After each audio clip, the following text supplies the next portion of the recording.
The blood-stained envelope fell from Willa Jordan's trembling hands as she sank to her knees on the dusty boardwalk outside Yankton's post office. Her brother's final words confirming what she'd suspected all along: the man who'd promised to marry her had already wed another in California. Yankton, Dakota Territory, 1878, was supposed to be her fresh start. Instead, at 22, Willa found herself alone on the frontier, betrayed by the man she'd traveled halfway across the country to meet. The April wind whipped her auburn hair loose from its pins as tears threatened to spill. "You all right there, miss?" A deep voice interrupted her despair. She glanced up to see a tall figure silhouetted against the late afternoon sun. His shoulders were broad beneath a worn leather coat, and the brim of his hat cast shadows across features that seemed carved from the very landscape itself. Xander Calloway looked down at the woman kneeling in the dirt with a mixture of concern and curiosity in his hazel eyes. "Perfectly fine," Willa answered too quickly, gathering the scattered pages of her brother's letter along with the shattered pieces of her dignity. "Just a minor disappointment." Xander extended a hand to help her up, which she ignored, rising on her own. His lips quirked slightly at her independence. Minor disappointments don't usually leave folks on their knees in the street. "Perhaps you don't know much about disappointment then," she replied coldly, tucking the letter into her pocket. His eyes crinkled slightly. "Oh, I know plenty, miss." "Jordan. Willa Jordan," she supplied reluctantly. "And you are Xander Calloway. Most folks just call me Cal." Willa noted his confident stance, the worn Colt revolver at his hip, and the way his eyes constantly scanned the street, a man accustomed to watching his back. A cowboy, or perhaps something more dangerous. Either way, she'd had her fill of men and their empty promises. "Well, Mr. Calloway, thank you for your concern, but I'm quite capable of managing my own affairs." She brushed dust from her skirts. "Never suggested otherwise," he replied, amusement flickering across his weathered face. "But Yankton ain't always kind to newcomers, especially those who look like they've just lost everything they came for." Willa stiffened. "Your presumption is remarkable, not presumption. Observation." He gestured to the envelope still clutched in her hand, postmarked California. Bad news tends to look the same on everyone. Before she could formulate a properly cutting response, the door to the neighboring saloon burst open, and a group of rowdy cowboys spilled out onto the boardwalk. Xander smoothly stepped between them and Willa, his hand casually resting near his holster. The men, seeing his stance, quieted and moved along. "As I was saying," he continued once they'd passed, "Yankton has its challenges." "Thank you for the warning," Willa said, suddenly aware of how alone she truly was. Her meager savings wouldn't last more than a week at the hotel, and the teaching position she'd been promised now seemed uncertain without her intended husband's connections. "Where are you staying?" Xander asked. "The Territorial Hotel," she replied, then immediately regretted giving him that information. He nodded. "Decent place. Mrs. Calloway runs a clean establishment." An uncomfortable silence stretched between them. Willa knew she should excuse herself, but uncertainty about her next move kept her rooted to the spot. The letter had changed everything. "Miss Jordan," Xander finally said, "I don't mean to pry, but if you're in need of work, my sister Martha runs a dress shop just down the way. She's been looking for someone with fine stitching skills." Willa blinked in surprise. "How did you know I can sew?" He gestured to her dress. "The modifications on your collar and cuffs. Store-bought dress, but those embellishments are handmade. Fine work, too." She touched the embroidered detail on her cuff self-consciously. "I see. No obligation," he added, stepping back. "Just thought I'd mention it. Shop's called Frontier Fashions, green door about 4 buildings down." He tipped his hat. Good day, Miss Jordan. Willa watched him stride away, his spurs jingling softly with each step.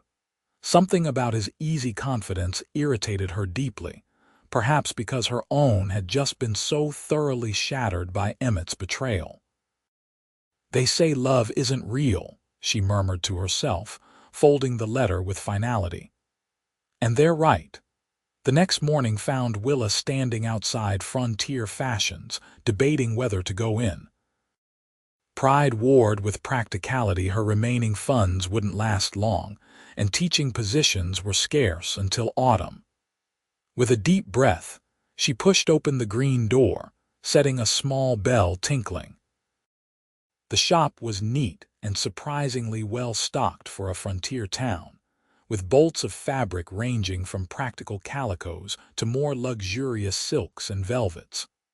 A woman with honey-blonde hair pinned in a practical bun looked up from where she was measuring fabric for a customer. "Be with you in just a moment," she called cheerfully. Willa nodded and wandered the shop, running her fingers over the fabrics, assessing their quality. The town must have more wealthy residents than she'd initially assumed, given some of these selections. "How can I help you today?" The blonde woman approached after finishing with her customer. "I'm Willa Jordan. Your brother Xander mentioned you might be looking for assistance in your shop." Recognition flashed across the woman's face. "Oh, you're the woman Cal mentioned. I'm Martha Calloway, so pleased to meet you." She extended her hand warmly. "Do you have experience with dressmaking?" "I trained as an apprentice to a dressmaker in Boston for 2 years before coming west," Willa explained. "I can handle everything from basic alterations to creating designs from scratch." Martha's eyes lit up. "That's wonderful. I've been desperate for skilled help. The wives of the territorial officials and business owners want the latest fashions, but I can barely keep up with the demand." She gave Willa an appraising look. "Cal said you had an eye for detail, but he didn't mention you were trained in Boston. That changes things. I can offer you $3 a week, plus room and board if you need it. I have a small apartment above the shop that's sitting empty." The offer stunned Willa. It was more generous than she'd expected, especially the housing. "That's very kind, but I wouldn't want to impose." "Nonsense." Martha waved away her concerns. "Having you live upstairs means we can work longer hours when rush orders come in. It's purely practical." She smiled. "Besides, it gets lonely sometimes. I'd welcome the company." Before Willa could respond, the shop door opened again, and Xander walked in, removing his hat as he entered. His eyes widened slightly at the sight of Willa. "Well, looks like you found the place," he said, a hint of approval in his voice. "Your directions were adequate," Willa replied coolly. Martha laughed. "I see you two are already acquainted in that special way." She turned to her brother. "Cal, Miss Jordan has formal training from Boston." "She's exactly what I've been looking for." Xander's expression remained neutral, but Willa caught a flicker of satisfaction in his eyes. "That's so. Seems you've landed on your feet then, Miss Jordan. Thanks to your suggestion," she admitted grudgingly, "though I haven't accepted the position yet."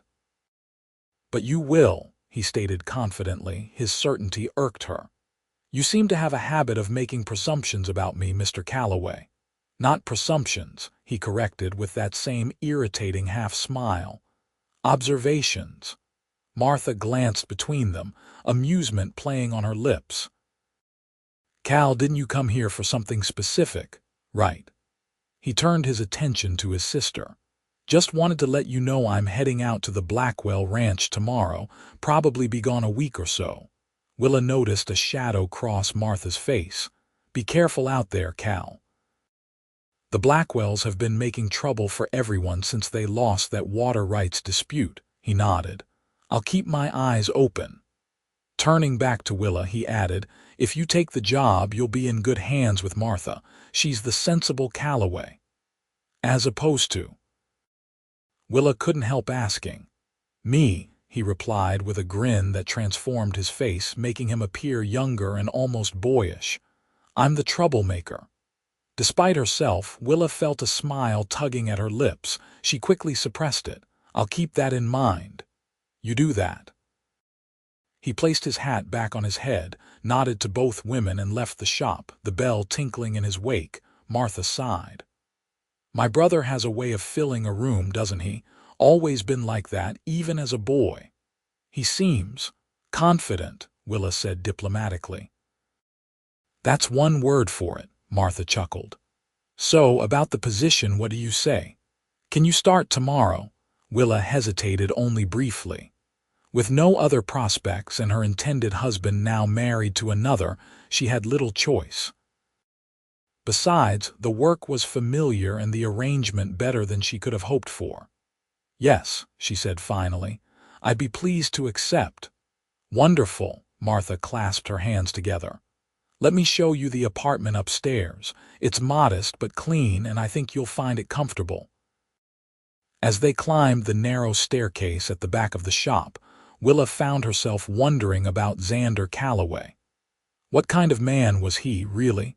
A troublemaker, as he'd claimed. She'd met enough of those to last a lifetime. Whatever his story, she resolved to keep her distance. Her heart had endured enough damage already. The apartment above Frontier Fashions was indeed modest, a single room with a small iron stove, a narrow bed, a table with 2 chairs, and a washstand. But the window overlooked Main Street, letting in ample light, and everything was, as Martha had promised, spotlessly clean. "It's perfect," Willa said honestly. "When may I move in?" "Today, if you like," Martha replied. "The sooner you're settled, the sooner we can begin working together." By sunset, Willa had transferred her few belongings from the hotel to her new home. Martha had provided fresh linens, a small vase of wildflowers, and even a basket containing bread, cheese, and apples. The simple kindness nearly brought tears to Willa's eyes. As she sat by the window, watching the lamplight emerge along Yankton's main thoroughfare, she unfolded her brother's letter again. Anger and humiliation washed over her anew as she reread William's words. "My dearest sister, it pains me to inform you that Emmett Walsh was married 3 weeks ago to the banker's daughter in Sacramento. I only learned of this after you'd already departed for Dakota Territory. He never intended to honor his commitment to you, Willa. I'm so sorry to be the bearer of such news." She crumpled the letter and threw it toward the stove, missing by several inches. 2 years of correspondence, promises of marriage and a new life together, all lies. She'd left everything behind for a man who'd been courting another woman the entire time. "They say love isn't real," she whispered to the empty room, "and they're right." Tomorrow, she would begin her new life in Yankton 1 without foolish romantic notions. One where she relied on no one but herself. The weeks passed quickly as Willa settled into her new routine. Martha proved to be not just an employer but a friend, teaching Willa about Yankton and its residents while they worked side by side in the shop. The town was growing rapidly as the territorial capital, filled with politicians, businessmen, and settlers passing through on their way further west. By June, Willa had established herself as an asset to Frontier Fashions, her elegant stitching and eye for the latest styles drawing customers who might otherwise have ordered their dresses from back east. She found satisfaction in the work and in her growing independence, even if her heart remained guarded. Xander Calloway drifted in and out of town during those weeks, stopping by the shop when he was in Yankton, but never staying long. Willa learned from Martha that he worked as a horse trainer and occasional scout for the army, his knowledge of the territory making him valuable to both settlers and the military. There was something else too: attention whenever his name was mentioned in certain circles, though Martha never explained it fully. One sweltering afternoon in late June, Willa was alone in the shop, pinning a wedding dress for the daughter of a territorial judge when the bell above the door jangled. She looked up, pins held between her lips, to see Xander entering, his clothes dusty from the trail. "Afternoon, Miss Jordan," he said, removing his hat. Martha around. Willa removed the pins from her mouth. "She's meeting with the freight agent about a delayed shipment. She should return shortly." He nodded, glancing at the white gown she was working on. "Pretty thing." "It will be once I finish the alterations," she agreed, returning to her work. "Miss Henderson is to be married next month. Tom Henderson's daughter. Didn't realize she was old enough to marry." "She's 19, Willa replied, "and quite determined to have the most fashionable wedding Yankton has ever seen." Xander leaned against the counter, watching her work. "You seem settled in." "I am, thank you." She kept her eyes on her task, though she was acutely aware of his gaze. "Your suggestion proved fortunate. Martha says you're bringing in new customers. Word spreads quickly in a small town." Willa straightened, assessing her work. "Will you be staying in Yankton long this time?" "A few days. Got some business to attend to." He seemed about to say more when the shop door opened again and Martha bustled in. "Cal, I didn't expect you back so soon." She embraced her brother warmly. "How was Fort Pierre?" "Hot, dusty, the usual." He returned her hug with one arm. "Got a message that Baker was looking for me, so I rode back early." Martha's smile faltered slightly. "Sheriff Baker. What does he want?" "Probably nothing important," Xander said with a casualness that struck Willa as forced. "I'll head over there now, see what it's about." "Come for dinner tonight," Martha insisted. "Willa and I were planning to eat together anyway, and there's plenty." Xander glanced at Willa. "If Miss Jordan doesn't mind the intrusion." "It's your sister's home," Willa replied diplomatically, "and her dinner invitation to extend." A hint of amusement flickered in his eyes. "Always so proper, Miss Jordan." "One of us should be," she retorted before she could stop herself. He laughed outright at that, the sound rich and unexpected. "Fair enough. Dinner it is then. Around 7. After he left, Martha turned to Willa with an apologetic smile. "I hope you don't mind. Cal doesn't get many home-cooked meals when he's on the trail." "Of course not," Willa assured her, though in truth, Xander Calloway's presence unsettled her in ways she couldn't quite define. There was something about the man that penetrated the careful walls she'd built around herself, and that made him dangerous. That evening, after closing the shop, Martha and Willa prepared a simple but hearty meal in Martha's kitchen behind the shop. As they worked, Willa found herself wondering about Xander's meeting with the sheriff. "Is your brother in some kind of trouble?" she finally asked as they set the table. Martha hesitated. "Not exactly. Cal has a complicated history in these parts. He tends to get involved in situations others would avoid." "What kind of situations?" Martha seemed to choose her words carefully. "Cal has strong beliefs about right and wrong. Sometimes that puts him at odds with powerful people." Before Willa could press further, there was a knock at the door, and Xander entered, looking cleaner than he had earlier. His dark hair was damp from washing, and he'd changed into a fresh shirt. "Something smells good," he said, hanging his hat on a peg by the door. "Beef stew and fresh bread," Martha replied. "Nothing fancy. Beats jerky and coffee any day." He sat at the table, nodding to Willa. "Miss Jordan, Mr. Calloway." "I think after all this time you might call me Cal," he suggested. "Most everyone does. I prefer formality, Mr. Calloway." His eyes crinkled at the corners. "And I prefer honesty. You're maintaining distance because you're afraid of getting too friendly." Willa felt heat rise to her cheeks. "You presume too much." "There's that word again," he said lightly. "Not presuming, observing."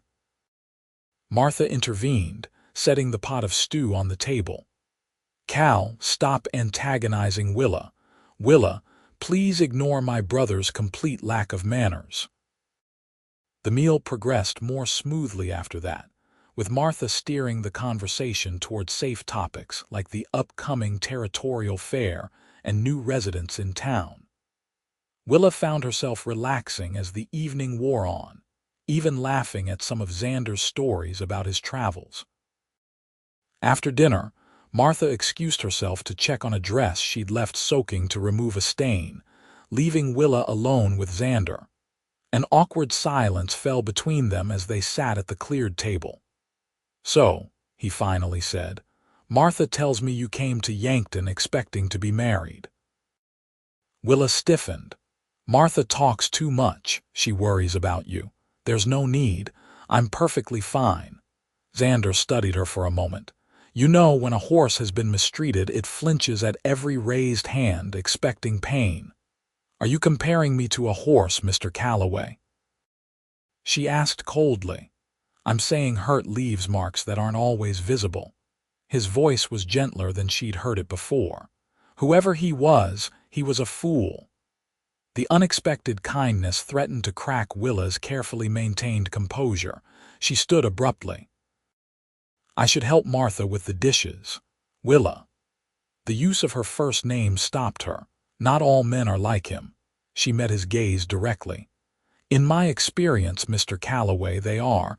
They say love isn't real, and I've found that to be true." "Then your experience has been limited," he replied simply. Before she could respond, Martha returned, and Willa seized the opportunity to excuse herself, claiming fatigue. As she climbed the stairs to her apartment, she could feel Xander's eyes following her, seeing too much. The next day, Willa was alone in the shop when Sheriff Baker entered. He was a stocky man with a thick mustache and shrewd eyes that seemed to assess and categorize everything they saw. "Good morning, Sheriff," she greeted him politely.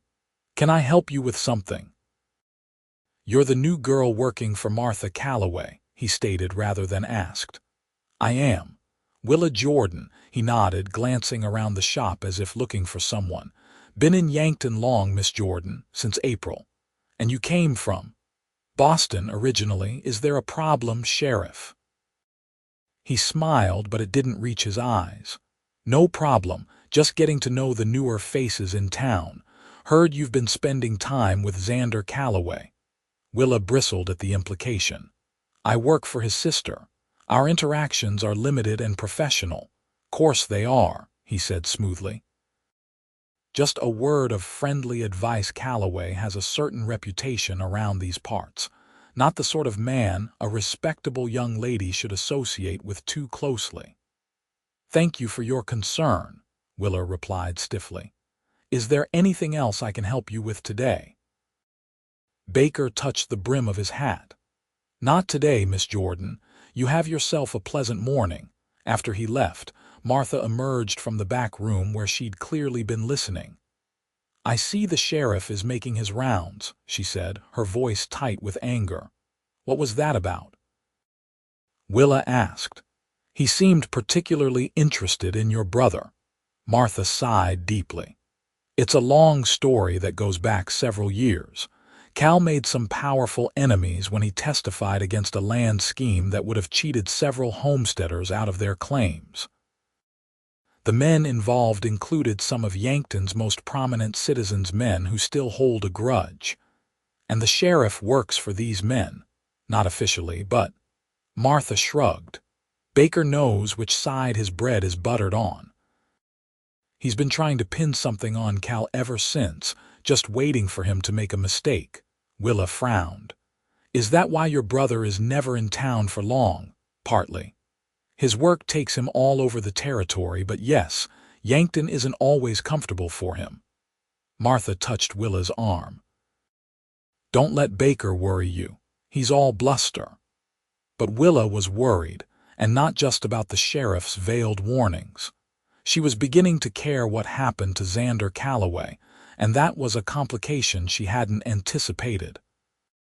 July brought scorching heat to the Dakota Territory, making the small apartment above the dress shop nearly unbearable during the day.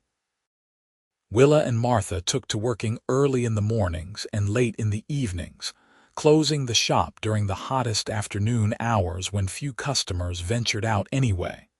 On one such stifling afternoon, Willa decided to walk to the river, hoping to catch a breeze off the water. She carried a small parasol for shade and a book she'd borrowed from Martha, intending to find a comfortable spot to read. The Missouri River was the lifeblood of Yankton, bringing steamboats laden with supplies and passengers. Willa found a shady spot beneath a cottonwood tree with a good view of the river traffic and settled in, grateful for the relative coolness near the water. She had been reading for perhaps half an hour when a shadow fell across her page. Looking up, she was startled to see Xander standing there, his horse grazing a few yards away. "Escaping the heat?" he asked. Willa nodded, closing her book. "The shop becomes an oven in the afternoons. Mind if I join you?" When she hesitated, he added, "Unless you're concerned about your reputation being seen with the town troublemaker." "Sheriff Baker spoke to you." "Baker talks to everyone," Xander said, lowering himself to sit on the grass near her. "What did he say?" "He suggested you weren't suitable company for a respectable young lady." Xander gave a short laugh. "Baker's definition of respectable is willing to look the other way when powerful men break the law. Martha mentioned you testified against some land scheme." 3 years ago, he confirmed. "A group of speculators, including Judge Thornton and Harold Whitcomb, who owns half the businesses in town, were filing false claims using the names of soldiers who died in the war. They'd already stolen thousands of acres before I stumbled onto their operation." "How did you discover it?" "I was scouting for the Army, checking routes for a supply train. Came across a homestead that was supposed to be worked by a Sergeant James Miller. Only I knew Jim Miller served with him at Shiloh where he died." Xander's eyes grew distant. "Started investigating, found dozens of claims filed in the names of dead men." "You reported them," Willa said, beginning to understand. "Testified before a federal marshal," he nodded. "Whitcomb and Thornton were too powerful to face real consequences, but they lost the land and had to pay fines. They've been looking to even the score ever since. That's why you're never in town for long." "Partly," he admitted, "though my work does take me all over, but Yankton's never quite forgiven me for airing its dirty laundry. Folks here have long memories." Willa studied him with new eyes. "You could have looked the other way. Many would have." "Not an option," he said simply. "Why not?" "Because it was wrong." He plucked a blade of grass, twirling it between his fingers. "My pa used to say a man who stands by watching wrong being done is just as guilty as the wrongdoer." "Your father sounds like a wise man." "He was." Xander's expression softened with memory. "Died when I was 15. Taught me everything important before he went, though." They sat in companionable silence for a while, watching a steamboat making its way upstream. "What about you?" Xander finally asked. "What brought Willa Jordan to Dakota Territory, besides a man who didn't deserve her?" Willa tensed at the direct question but found herself answering honestly. "I wanted something different. Boston after the war was stifling. Too many rules about what a woman could and couldn't do, too many reminders of what I'd lost. Your family." "My father and older brother died at Gettysburg. My mother passed from influenza the following winter." The familiar ache of those losses had dulled over time but never quite disappeared. "I had a younger brother, William, who went west to California in '75. He's the one who introduced me to Emmett through letters." "The man you were to marry," Xander supplied. "Yes, Emmett Walsh. He wrote beautiful letters all about the life we would build together in Yankton, where he claimed to be establishing a school." She laughed bitterly. "He wrote those same letters to the banker's daughter in Sacramento, apparently, only she had a larger dowry." "A confidence man," Xander said, disgust evident in his tone. A very successful one, I believed every word. Willa stared out at the river, embarrassment coloring her cheeks. I arrived in Yankton with a trunk full of wedding clothes and expectations, only to receive my brother's letter informing me that Emmett had married another woman 3 weeks earlier. And so you decided love isn't real, Xander concluded. Love is a convenient fiction, she said firmly. A story we tell ourselves to justify desire or economic necessity. I'm fortunate to have found an independent means of supporting myself. That's a mighty cold outlook for someone so young. I'm 22, Mr. Calloway, old enough to know fairy tales from reality. He looked at her for a long moment. You know, a horse that's been spooked by thunder won't trust a cloudy sky for a long time after.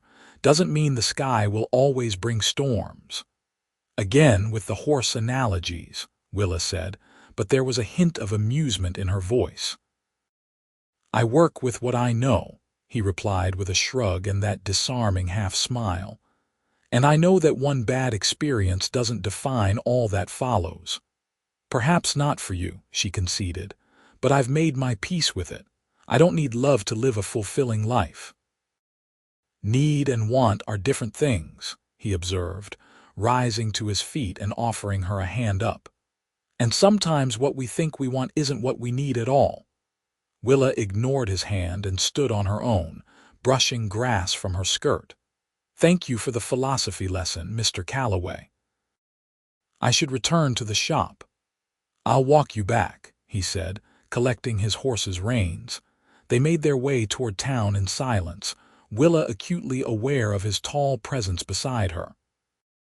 Despite her determination to maintain emotional distance, she found herself curious about this man who seemed to operate by his own moral code, regardless of what others thought. As they reached the dress shop, Xander paused. I'm riding out to the Richardson place tomorrow morning. They've got a mare that needs gentling. Should be back in a few days. Be careful, Willa said before she could stop herself. I hear the Richardsons live close to Blackwell Land. Surprise flickered across his face at her concern. I always am. He tipped his hat. Good day, Miss Jordan. Good day, Mr. Calloway. As she watched him lead his horse toward the livery stable, Willa tried to ignore the small flutter of disappointment at his impending departure. It meant nothing, she told herself firmly. Nothing at all. The following days passed with an unexpected emptiness that Willa refused to attribute to Xander's absence. She threw herself into her work, creating a particularly intricate design for Mrs. Whitcomb's new dinner dress, hoping the wealthy woman's approval would bring more high-paying customers to the shop. Martha noticed her distraction but said nothing, though Willa occasionally caught her employer watching her with a knowing expression that was frankly irritating. She was not pining for Xander Calloway. The very idea was absurd. 5 days after his departure, Willa was closing the shop when she heard a commotion outside. Looking through the front window, she saw a group of men carrying someone toward Doc Wilson's office across the street. Her heart clenched when she recognized Xander's horse being led behind them. Without thinking, she rushed outside, Martha close behind her. What happened? Martha called to the men. Sheriff Baker, who was among the group, turned with a grim expression. Your brother ran into some trouble at the Richardson place. Looks like he was bushwhacked on his way back to town. How bad is it? Martha's face had gone pale. Bad enough, Baker replied. Shot in the shoulder, lost a lot of blood. Doc's waiting for him. Willa felt as though the ground had dropped from beneath her feet. Is he going to be all right? Baker shrugged. Up to the doc now and maybe the Almighty. Martha grabbed Willa's hand. Come on. They hurried across the street to the doctor's office, but were stopped at the door by Doc Wilson's assistant. You'll have to wait out here, ladies. Doc needs room to work. The next 2 hours were the longest of Willa's life as she and Martha sat on hard wooden chairs in the doctor's cramped waiting room.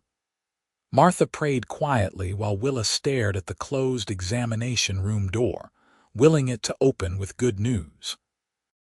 When Doc Wilson finally emerged, his shirt sleeves rolled up and blood staining his apron, both women stood. "He's stabilized," the doctor said without preamble. "Bullet went clean through the shoulder, missed anything vital. He's weak from blood loss, but if infection doesn't set in, he should recover." Martha let out a sob of relief. "Thank God, can we see him?" Briefly, Doc Wilson cautioned. "He needs rest more than anything now." They followed the doctor into the small examination room where Xander lay on a narrow bed, his skin ashen against the white sheets, his left shoulder heavily bandaged. His eyes were closed, his breathing shallow but steady. Martha went immediately to his side, taking his hand. Willa hung back, suddenly feeling like an intruder on a family moment. She was turning to leave when Xander's eyes fluttered open. "Martha," he whispered, his voice rough. Then his gaze shifted to Willa, and something like a smile touched his pale lips. "Miss Jordan." "Come to see if I'd finally gotten myself killed.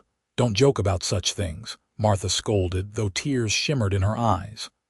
"What happened?" Willa asked, moving closer to the bed despite herself. Xander's expression darkened. "Ambush. 2 riders masked. Caught me in a narrow pass about 3 miles out of town. Blackwell's men," Martha suggested. "Maybe. Didn't recognize the horses." He winced as he shifted slightly. "Could be coincidence. Or it could be connected to whatever Sheriff Baker wanted to see you about," Martha said worriedly. Doc Wilson interrupted. "That's enough questioning for now. He needs rest, and you two need to let him get it." "I'll be back in the morning," Martha promised, squeezing her brother's hand before reluctantly stepping away. Willa hesitated, then impulsively touched Xander's uninjured arm. "Rest well, Mr. Calloway." His fingers caught hers briefly. "I'll do my best, Miss Jordan." Outside, the evening air had cooled with approaching nightfall. Martha looked exhausted, the worry of the past hours etched on her face. "He'll be all right," Willa assured her, though the image of Xander's pale face haunted her. "Doc Wilson knows his business." "This isn't the first time Cal's been shot," Martha said quietly, "but it never gets easier to see him like that." She took a deep breath. "Would you mind opening the shop tomorrow? I'd like to stay with him through the morning." "Of course," Willa agreed readily. "Take all the time you need." As she walked back to the shop alone, Willa was struck by the intensity of her own reaction to Xander's injury. The terror that had gripped her when she'd seen him being carried to the doctor's office went beyond mere concern for a friend's brother. It was something deeper, something she had vowed not to feel again. "This is foolish," she muttered to herself as she climbed the stairs to her apartment. "The man means nothing to me." But the lie rang hollow even in her own ears. The next few days established a new routine. Willa managed the shop during the day while Martha spent most of her time at Doc Wilson's office, returning in the evenings with updates on Xander's condition. He was improving steadily, though still too weak to be moved. On the 4th day after the shooting, Martha returned to work, assuring Willa that her brother was well enough to be left alone for longer periods. "Doc says he can probably come home tomorrow or the next day if the wound continues healing cleanly." "That's wonderful news," Willa said, genuinely relieved. "Will he stay with you?" "That's the plan, though keeping Cal in one place when he's on the mend is like trying to saddle a wild Mustang." Martha smiled ruefully. "He's already complaining about being confined to bed. He strikes me as someone who doesn't appreciate idleness. Never has." Martha began arranging fabric bolts as they prepared to open the shop. Even as a child, he was always on the move, always looking for the next adventure. Her expression grew nostalgic. Our father used to say Cal had horizon eyes, always looking to see what was beyond the next ridge. You speak of your father often, Willa observed. He shaped us both, Martha said simply. Taught us to stand up for what's right, even when it's not popular or easy. She glanced at Willa. Cal's like him in that way, principled to a fault. A rare quality, Willa acknowledged, and one that's earned him as many enemies as friends. Martha sighed. I worry about him sometimes, living the way he does. What do you mean? Always moving, never settling, taking risks. Martha's eyes met Willa's directly, never allowing himself to get close to anyone who might give him a reason to stay in one place. Willa felt a blush rise to her cheeks at the implication. Your brother's choices are his own affair. Of course, Martha agreed too readily. Just an observation. Later that afternoon, when Martha went to check on Xander, Willa found herself restless in the quiet shop. Few customers came in during the hottest part of the day, and she had completed all her pressing work that morning. On impulse, she decided to bring Xander something to read, knowing from Martha that he was growing increasingly bored with convalescence. She selected a book of Twain's sketches from Martha's small collection, thinking the humor might lift his spirits, and walked the short distance to Doc Wilson's office. The doctor himself answered her knock. Miss Jordan, he greeted her with surprise. Martha just left. I know. I thought Mr. Calloway might appreciate something to occupy his mind. She held up the book. Doc Wilson smiled. Kind of you. He's been a difficult patient today. Some distraction would be welcome. Go on in, but don't stay too long. He still tires easily. Willa entered the small recovery room hesitantly. Xander was propped up against pillows, his injured shoulder immobilized by bandages. He looked better than he had 4 days ago. Some color had returned to his face, and his eyes were clear and alert as they fixed on her. Miss Jordan, he said, genuine surprise in his voice, didn't expect to see you here. I brought you something to read. She approached the bed, suddenly self-conscious. Martha mentioned you were feeling restless. A smile spread across his face as he took the book. Twain, perfect. His fingers brushed hers during the exchange, sending an unexpected warmth up her arm. Thank you. You're welcome. She remained standing awkwardly by the bed, unsure whether to stay or go. Pull up a chair, he invited, gesturing to a wooden chair near the window. Unless you need to get back to the shop. It's quiet this time of day, she said, taking the seat. Martha should return soon. How's business? Good. Mrs. Whitcomb has commissioned a dinner dress that's keeping me quite busy. He made a face at the name. Harold Whitcomb's wife. Careful there, those folks have long memories. I'm only making her a dress, not forming an alliance, Willa said dryly. Xander chuckled, then winced slightly at the movement. Fair point, though in Yankton sometimes there's little difference. A comfortable silence fell between them. Willa found herself studying his face, the strong line of his jaw, now covered with several days' growth of beard, the small scar at his temple, the way his dark hair curled slightly where it was getting too long at the nape of his neck. See something interesting? He asked quietly, catching her stare.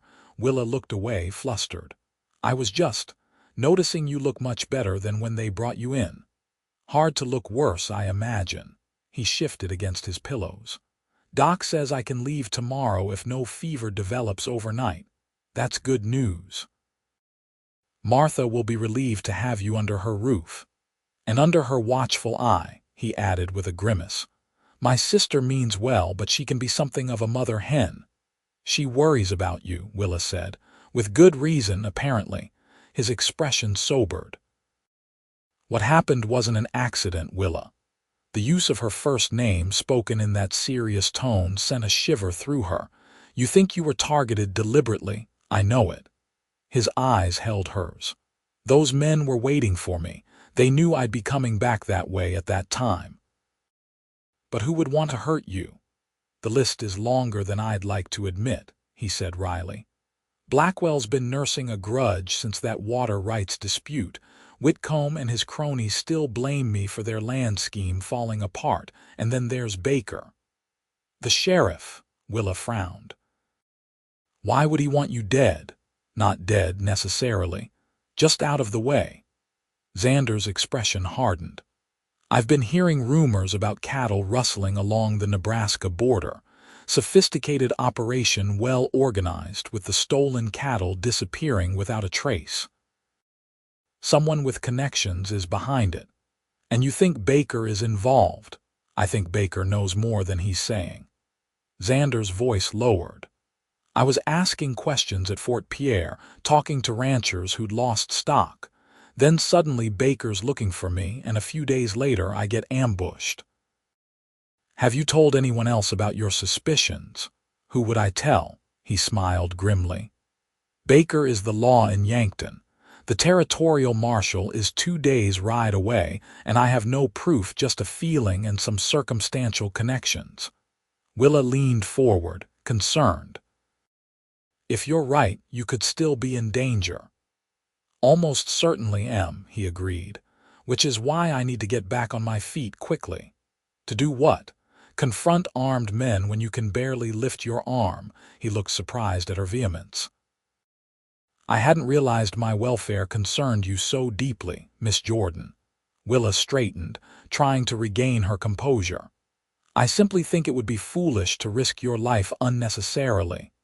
Some risks are necessary, he countered. If Baker is involved in rustling, innocent people will continue to lose their livelihoods.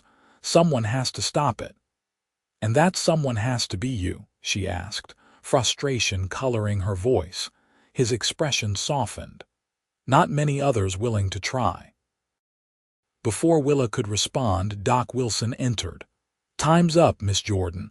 My patient needs his rest. She stood, gathering her shawl. Of course, I should get back to the shop anyway. Thanks for the book, Xander said, and the company. You're welcome, Mr. Calloway. She hesitated, then added quietly, Please be careful. I'll do my best, he promised, his eyes holding hers for a moment longer than necessary. As she walked back to Frontier Fashions, Willa realized with dismay that despite her best intentions, Xander Calloway had somehow breached the walls around her heart. The thought of him in danger affected her far more deeply than it should have, far more than was safe. The next day, Martha closed the shop early to help move Xander from Doc Wilson's office to her home behind the dress shop. Willa assisted, helping to prepare the small guest room and gathering extra pillows to keep Xander comfortable during his recovery. He walked the short distance between buildings under his own power, though his face was pale with the effort, and Martha hovered anxiously at his side. Willa pretended to be busy with household tasks, trying not to watch too closely as he eased himself onto the prepared bed. There, Martha said, arranging blankets around him. Now you'll stay put until Doc Wilson says otherwise. I'm not an invalid, Martha, Xander protested. The bullet went through clean. And you nearly bled to death, his sister retorted. You'll rest, or I'll tie you to the bed myself. He caught Willa's eye over Martha's shoulder and gave her a long, suffering look that made her bite back a smile. There was something intimate about seeing this side of him, the dutiful younger brother submitting to his sister's fussing, so different from the self-sufficient man she'd come to know. I need to finish Mrs. Henderson's alterations, Willa said, uncomfortable with the strange domesticity of the moment. I'll be upstairs if you need anything, Martha. Thank you, Willa, for everything. Martha's grateful smile made Willa feel guilty for her eagerness to escape. As she turned to leave, Xander called after her, Miss Jordan. She paused in the doorway. Yes, Mr. Calloway. That book you lent me, I finished it. Thought you might want it back. Keep it until you're fully recovered, she offered. You'll need the distraction. A knowing smile touched his lips. Trying to ensure I stay put, Merely being practical, she replied primly. Of course. The amusement in his eyes told her he saw right through her. Over the next week, Willa found herself inventing reasons to visit Martha's quarters, delivering finished items that could have waited, borrowing cooking implements she didn't really need, bringing messages that could have been relayed later. Each time, she would exchange a few words with Xander, who grew stronger daily despite his complaints about confinement.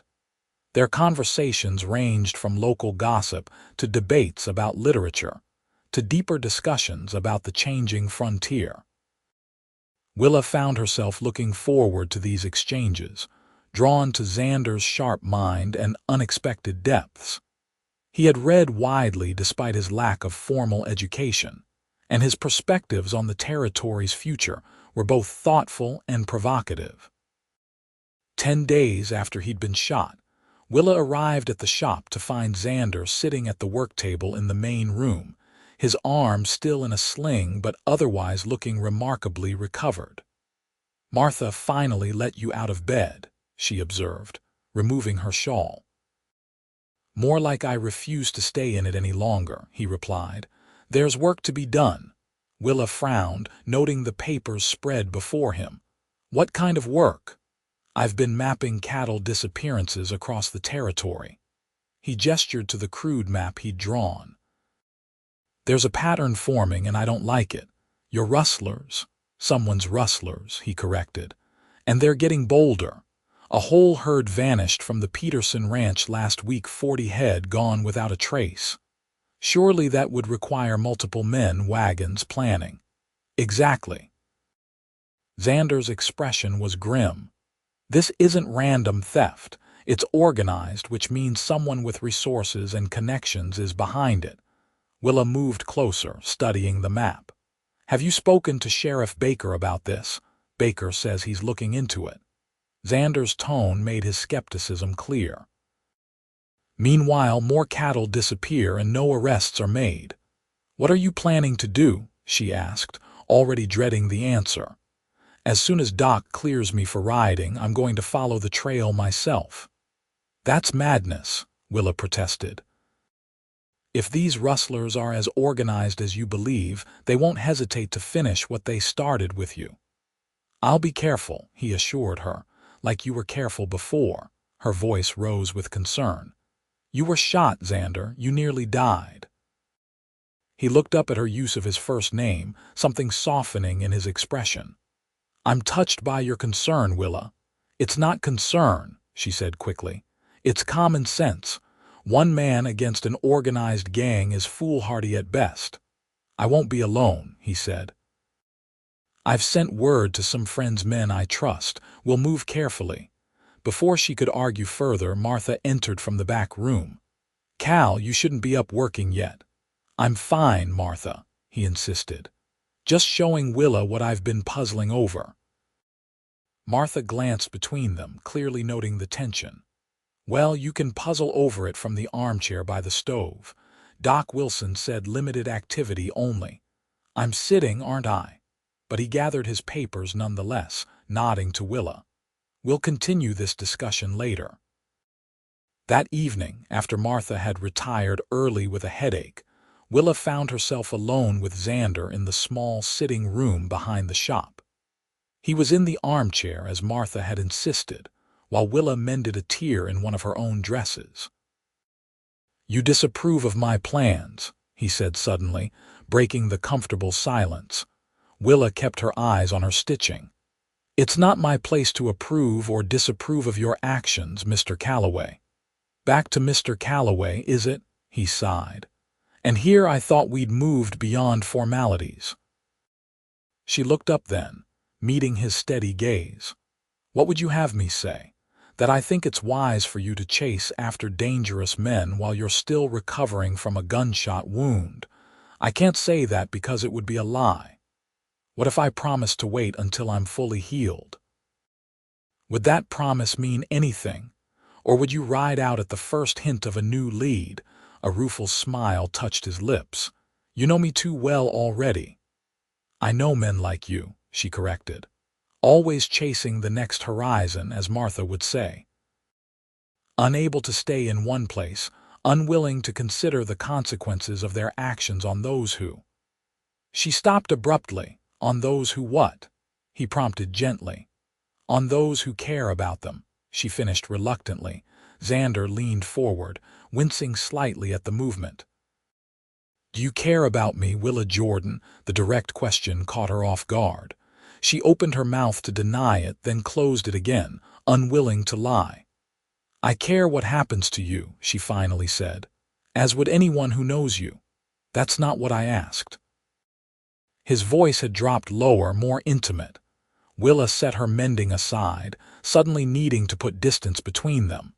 She stood and moved to the window, looking out at the darkened street. What does it matter? She asked, her back to him. You'll do what you believe is right, regardless of how anyone else feels about it. It matters to me, he said simply. She turned to face him, finding him much closer than expected. He had risen from his chair and moved silently across the room to stand just behind her. The nearness of him sent her pulse racing. Xander, she began, but whatever she meant to say dissolved as he reached up to touch her cheek with calloused fingers. For someone who claims love isn't real, he murmured. You show remarkable concern for a man who's just a friend. I never said we were friends, she managed, though she made no move to step away from his touch. What are we then? I don't know, she admitted. But whatever it is, it can't lead anywhere. You're not the kind of man who stays, and I'm not the kind of woman who follows. His hand dropped away, though he remained close enough that she could feel the warmth radiating from him. People can change, Willa. Can they? She challenged. Can you imagine yourself settling in one place, giving up your wandering ways? And can you imagine me trusting a man enough to risk my heart again? Because I can't. Pain flickered in his eyes at her words, but he nodded slowly. I understand. I won't press you. He stepped back, restoring the space between them. But I want you to know something. Not all men are like the one who betrayed you. Some of us keep our promises. Even if that were true, she said softly, I'm not sure I have it in me to believe again. Then I'll just have to show you, he replied with quiet determination. However long it takes. Before she could respond, there was a sharp rap at the front door of the shop. They both tensed at the unexpected sound. It was well past business hours. Stay here, Xander said, his hand moving automatically to his side where his gun would normally be. Your pistol is in Martha's room, Willa reminded him, reaching for the poker by the stove instead. He took it with a nod of thanks and moved cautiously to the connecting door between the living quarters and the shop. Willa followed, ignoring his frown of disapproval. The knocking came again, more insistent this time. Xander approached the front door carefully, positioning himself to one side. Who's there? Jim Richardson, came the reply. Need to talk to you, Calloway. It's urgent. Xander relaxed slightly, recognizing the voice of the rancher whose mare he'd been training when he was ambushed. He unlocked the door, still keeping the poker ready. Jim Richardson was a weather-beaten man in his 50s, his face lined from years under the Dakota sun. He removed his hat as he entered, nodding respectfully to Willa. Evening, miss. Sorry to disturb you so late. What's happened, Jim? Xander asked, setting the poker aside. Blackwell's men are saying you stole cattle from their north pasture, Richardson said without preamble. They're gathering a group to come looking for you. Thought you should know. Xander's expression darkened. When? Tonight, from what I heard. My boy was in town earlier, overheard them planning at the saloon. They've been drinking most of the day, working themselves up. How many? 5, maybe 6. Blackwell himself, his foreman Davis, and some of their hands. Willa's blood ran cold. We should alert Sheriff Baker. Both men looked at her with matching expressions of skepticism. Baker won't lift a finger against Blackwell, Richardson said. More likely to help them than stop them. I need to get out of town, Xander said decisively. "If they come here looking for me, they could put Martha in danger. You too, Willa." "You can barely ride," she protested. "Your shoulder is well enough." His tone brooked no argument. "Jim, can you help me get to the livery?" Richardson nodded. "That's why I came, got my wagon outside."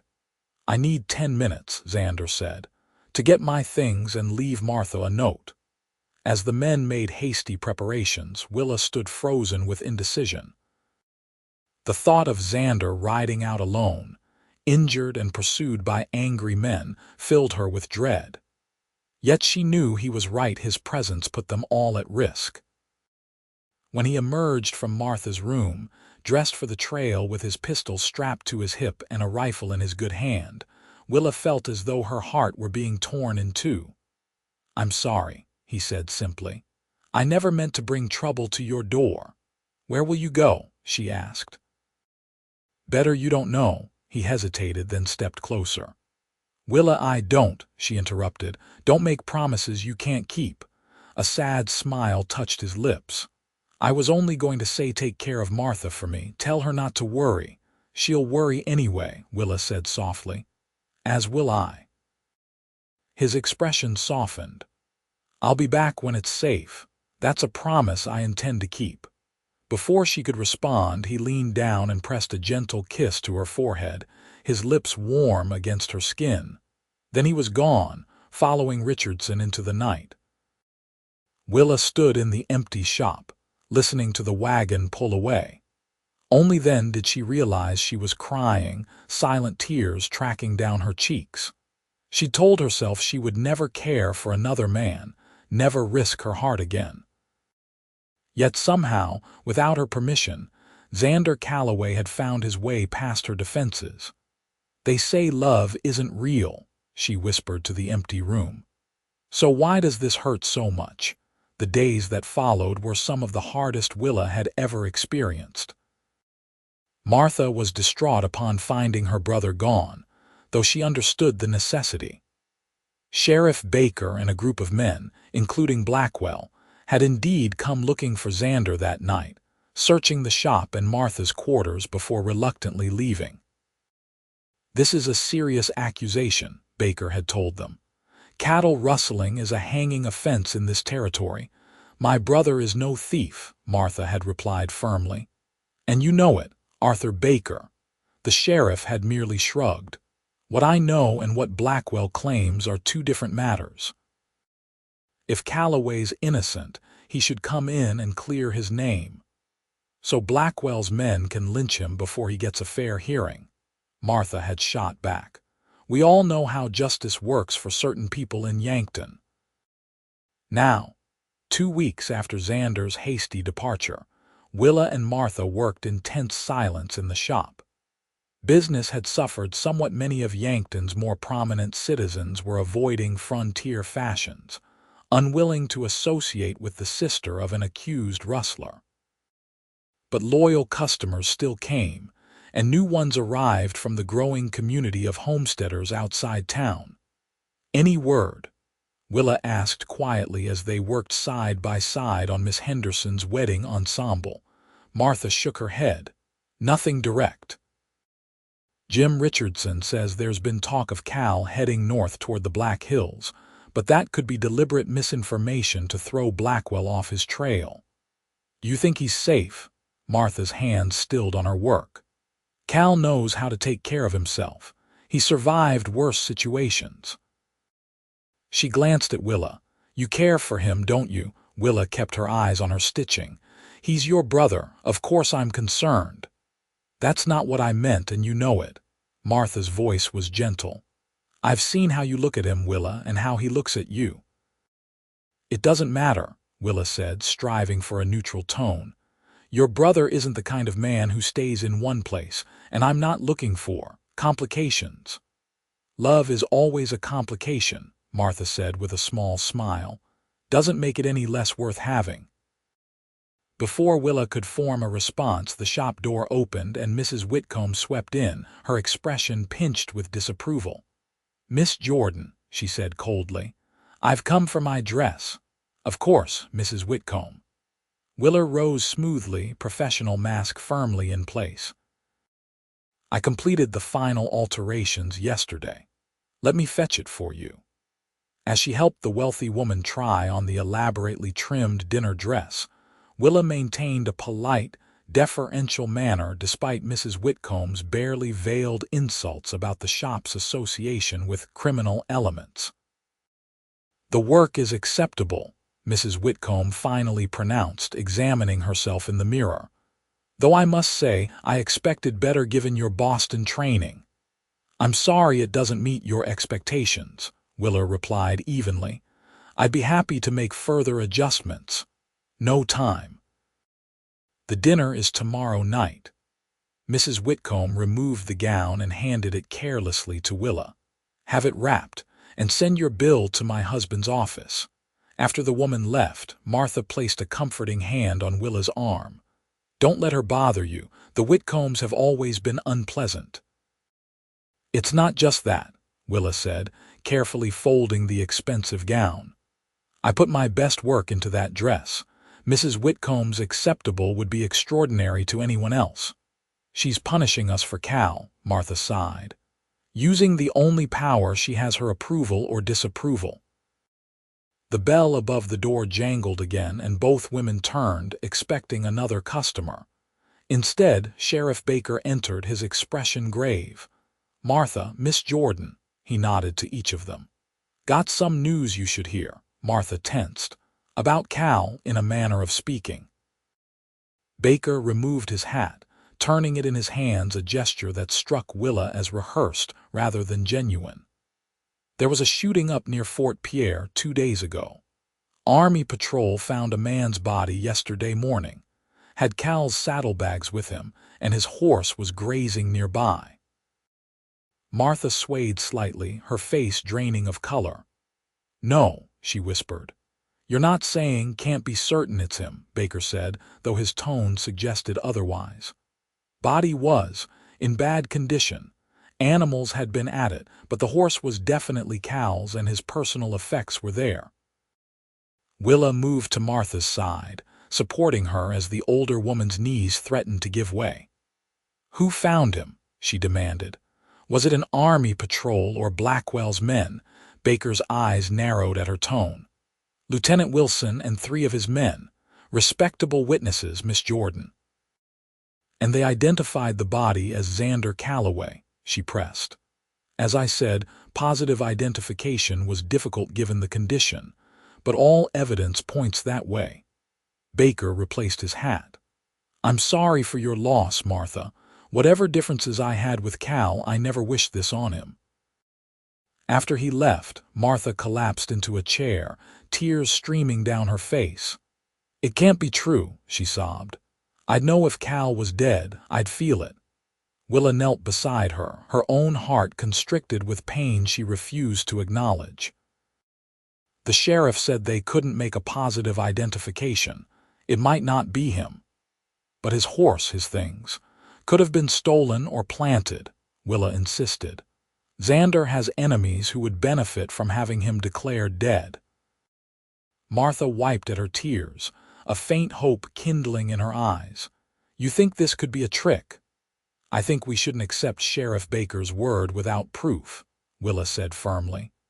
"Not when there are so many unanswered questions about what's been happening." Over the next few days, rumors swept through Yankton. The body found near Fort Pierre was definitely Xander Calloway, shot in the back while fleeing justice. No, it was a drifter who'd stolen Calloway's horse. Calloway had been seen in Deadwood, or perhaps it was Bismarck. The stories grew wilder with each telling. Martha clung to hope, refusing to plan a funeral or wear mourning clothes without more concrete evidence. Willa supported her decision, though privately, doubts began to gnaw at her. If Xander were alive, surely he would have found a way to send word to his sister. A week after Sheriff Baker's visit, Willa was closing the shop alone. Martha had gone to speak with the minister about holding a prayer service for Xander when the back door rattled softly.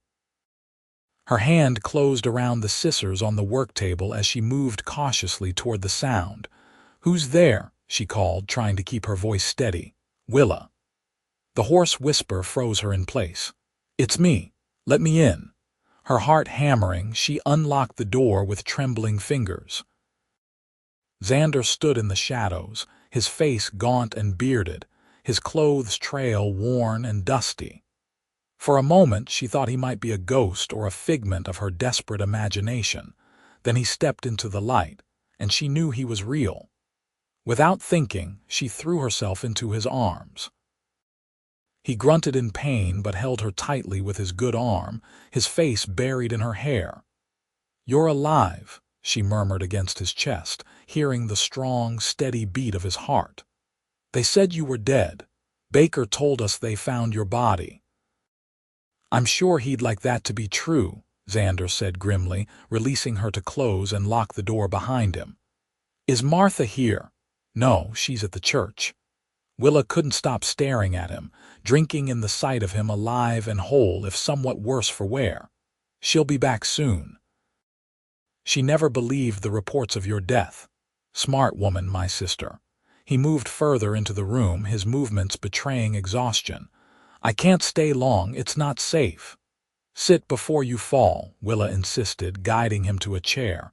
"When did you last eat or sleep?" "Can't remember," he admitted. "Been riding hard for 2 days to get back here." Willa hurried to fetch bread, cheese, and cold chicken from Martha's kitchen, along with a bottle of whiskey. As Xander ate hungrily, she filled a basin with water and found a clean cloth. "What happened?" she asked, gently cleaning a cut on his temple while he ate. "Where have you been?" "Between bites," Xander explained. "Headed north at first, then doubled back east when I was sure no one was following. Made contact with a federal marshal I know from my scouting days. He's been gathering evidence about the rustling operation for months. And it's bigger than I thought." He took a deep swallow of whiskey. "Baker's involved, all right, but he's just a cog in the machine. Whitcomb's the money behind it, and Judge Thornton ensures any cases that do make it to court get dismissed." "What about Blackwell? The cattle you were accused of stealing?" "A convenient distraction," Xander said grimly. "Blackwell's not part of the ring, just a useful fool. They planted evidence on his land, making it look like I'd stolen his cattle, knowing he'd come after me with a vengeance. And the body they found with your things. One of Whitcomb's men, most likely. The marshal thinks they decided I knew too much and needed to disappear permanently. Killing one of their own men and putting my belongings on the body creates a convenient story." "But why come back to Yankton?" Willa asked, alarmed. "If they think you're dead, you're safer that way." "I came back for evidence," he explained. "When I was wounded, I hid a journal documenting everything I'd found about the rustling operation. It's in the loose floorboard under my bed at Martha's. The marshal needs it to build his case. And then I ride back out, meet the marshal and his deputies at the territorial line. They're planning to make arrests within the week." Willa's hand stilled on his face. "So you're leaving again?" "Have to," he said softly, his eyes meeting hers. "But not forever, Willa. Once this is over, once Baker and Whitcomb and the rest are behind bars, I can come home. Home." She repeated, the word catching in her throat. "I thought you didn't believe in staying in one place." He captured her hand, his calloused fingers warm against hers. "I've found reasons to reconsider that position." Before she could respond, the back door opened and Martha entered. She froze at the sight of her brother, her face a study in disbelief and joy. "Cal," she whispered. "Is it really you?" "It's me, Martha," he confirmed, rising to embrace his sister as she rushed to him. What followed was a tearful reunion and hasty planning. Xander couldn't risk staying in town. His life depended on Whitcomb and Baker continuing to believe he was dead. He would retrieve his hidden journal and leave before dawn, rejoining the marshal at their prearranged meeting point. "You have to be careful," Martha warned as she packed food for his journey. if Baker sees you or anyone who would report to him." "I know," Xander assured her. "I've been avoiding patrols since I crossed into Dakota Territory. I'll be gone before first light." As Martha busied herself with preparations, Xander drew Willa aside. "I need to ask you something," he said quietly, "and I need you to be honest with me."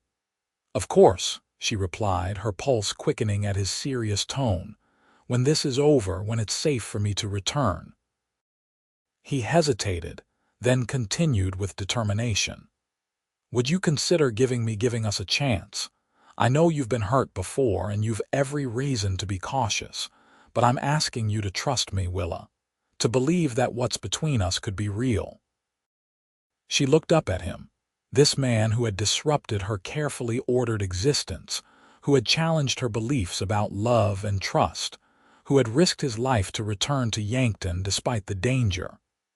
"They say love isn't real," she said softly, "but I'm beginning to think they might be wrong." Hope kindled in his eyes. "Is that a yes?" "It's not a no," she replied with the ghost of a smile. "Come back safely, Xander Calloway, then we'll see where we stand." He touched her cheek gently. "I'll hold you to that, Willa Jordan." The next week passed with excruciating slowness. Willa and Martha maintained their normal routine, giving no sign that anything had changed, though both women started at every sound and scanned the faces of visitors to the shop with anxious eyes. On the 8th day after Xander's clandestine visit, a commotion in the street drew everyone's attention. Willa looked out the shop window to see a group of armed men on horseback riding into town, led by a stern-faced man wearing a federal marshal's badge. Behind them came wagons containing several men in handcuffs, including Sheriff Baker and Harold Whitcomb. "It's happening," Martha whispered, joining Willa at the window. "The arrests Cal talked about. But where is he?"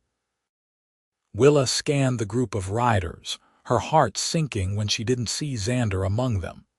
The answer came that evening when the federal marshal, James Cooper, called at Frontier Fashions after the prisoners had been secured in the jail. "Miss Calloway," he greeted Martha formally. "Miss Jordan. I believe you've been expecting news." "Where's my brother?" Martha asked without preamble. "Safe," Cooper assured her. "He's escorting our key witness, a former member of the rustling ring who agreed to testify in exchange for leniency. They should arrive tomorrow." Willa released a breath she hadn't realized she was holding. "Then it's over. The danger has passed. The main conspirators are in custody," Cooper confirmed. "Judge Thornton, Whitcomb, Baker, and several others. We've dismantled the entire operation thanks in large part to the evidence your brother gathered." He smiled slightly. "Calloway's a stubborn man, wouldn't rest until he saw justice done." "That sounds like Cal," Martha said proudly. The next morning dawned clear and bright, a perfect late summer day in Dakota Territory. Willa found herself unable to concentrate on her work, her eyes constantly straying to the window, watching for riders approaching from the north. It was nearly noon when they finally appeared, a group of mounted men, dust covered from the trail. Willa's heart leapt when she recognized Xander at the lead, sitting tall in the saddle despite the weeks of hardship. Without a word to Martha, she set aside her sewing and hurried outside. A small crowd had gathered to witness the arrival of the federal marshals and their star witness. People whispered and pointed as Xander dismounted, his movements revealing lingering stiffness from his wound. His eyes scanned the crowd until they found Willa standing on the boardwalk outside the dress shop. The smile that spread across his face was like sunrise breaking over the prairie. He handed his reins to another rider and strode toward her, seemingly oblivious to the spectators. "You came back," Willa said simply when he reached her. "I promised I would," he replied. "And I'm a man of my word, Miss Jordan."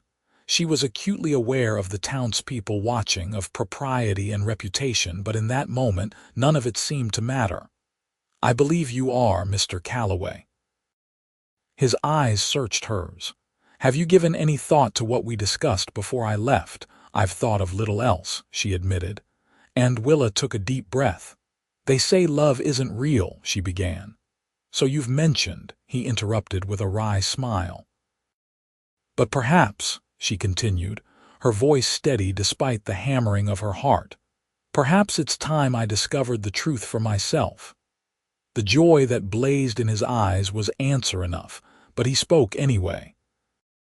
I intend to spend however long it takes showing you that love is very real, Willa Jordan, if you'll let me.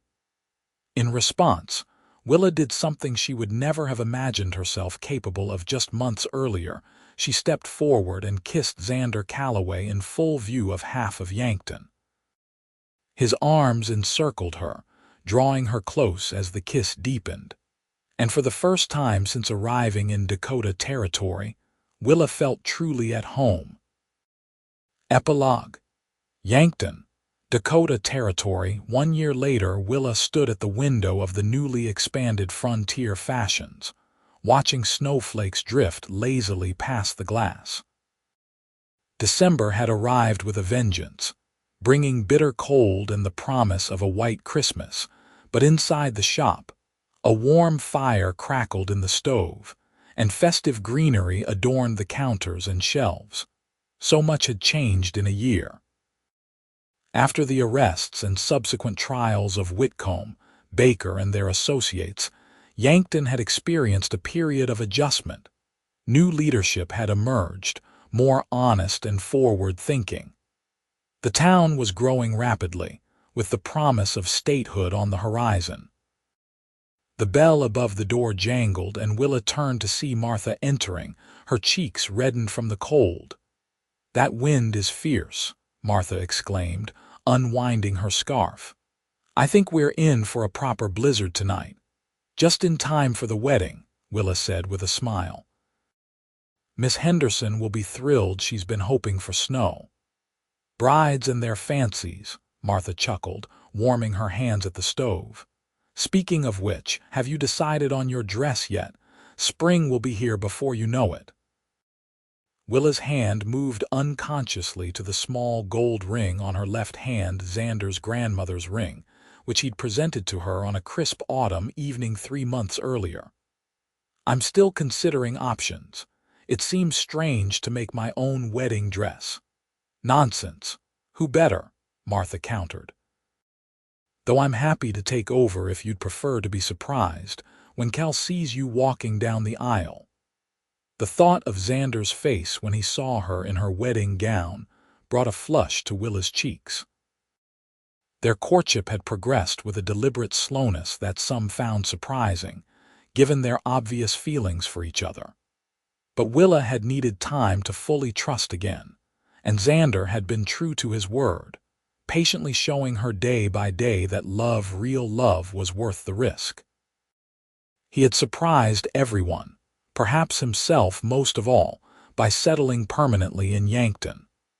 The new sheriff had deputized him briefly during the transition period, but Xander had declined a permanent position in law enforcement. Instead, he had established a horse training business on a small property just outside town, while still occasionally scouting for the army when needed. The door opened again, sending in a swirl of snowflakes along with the man who occupied Willa's thoughts. Xander stamped snow from his boots and removed his hat, his face lighting up at the sight of her. "Ladies," he greeted them, hanging his coat on a peg. "Storm's picking up. Thought I'd come collect my fiancé before the roads become impassable." "Wise decision," Martha approved. "I'm closing the shop early anyway. No one will be shopping in this weather." As Martha busied herself securing the day's receipts, Xander moved to Willa's side, brushing a light kiss against her temple. "Missed you," he murmured. "You saw me at breakfast," she reminded him with a smile. "Doesn't matter, still missed you." His arm slipped around her waist, pulling her closer. "How was your day?" "Productive. Miss Henderson's wedding gown is finally finished, and I've started sketches for my own." His eyes warmed at the mention of their upcoming wedding. "Any designs I'm particularly going to appreciate? That would be telling," she teased. "You'll have to wait and see." "I'm good at waiting," he replied, his voice deepening. "For the right things." Martha cleared her throat pointedly. "If you two can separate long enough to help me close up, we can all get home before this storm worsens." They worked quickly to secure the shop, covering the dress forms and banking the fire. Outside, the snow was falling more heavily, the wind driving it into drifts against the buildings. Xander had brought the small sleigh he'd purchased for winter travel, the horse stamping impatiently in the cold. "See you tomorrow, weather permitting," Martha called as she hurried toward her own home, now separate from the shop since Willa had moved into Xander's house 3 months earlier, a compromise between propriety and their desire to begin their life together. As they rode through the deepening snow, Willa nestled against Xander's side beneath thick buffalo robes. The lights of Yankton fell away behind them, replaced by the open expanse of prairie, now white and pristine in its winter cloak. "Happy?" Xander asked, his arm secure around her. Willa considered the question, thinking of the journey that had brought her to this moment, from heartbroken and disillusioned to cautiously hopeful to deeply, irrevocably in love. "Yes," she said simply. "More than I ever thought possible." He smiled, his eyes crinkling at the corners in the way she had come to cherish. "Remember what you said when we first met, about love not being real? I was wrong," she admitted. "Gloriously, completely wrong." "I knew you'd figure it out eventually," he said with satisfaction. "You're a smart woman, Willa Jordan, soon to be Willa Calloway." The sound of her future name sent a pleasant shiver through her that had nothing to do with the cold. "I think I knew it too, deep down. I was just afraid to believe. And now—" She tilted her face up to his, snowflakes catching on her eyelashes. "Now I believe in many things I once thought impossible, thanks to a stubborn cowboy who refused to give up on me." His kiss was warm despite the frigid air, a promise of the life they would build together. As their home came into view, smoke curling invitingly from the chimney, Willa reflected that love wasn't just real, it was the most real thing she had ever known. And worth every risk, every doubt, every moment of the journey that had brought her here, into the arms of the man who had shown her the truth of her own heart.